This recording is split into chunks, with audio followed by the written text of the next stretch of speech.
yung mga training namin ngayon. Training, actual training.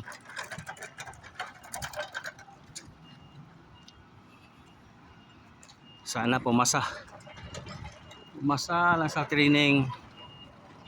Napakainit guys, grabe.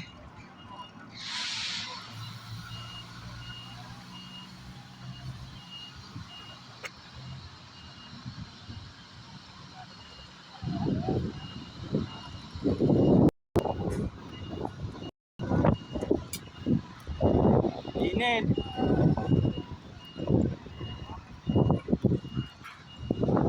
Yan lang kami, 8, 6 lang kami. Actual training.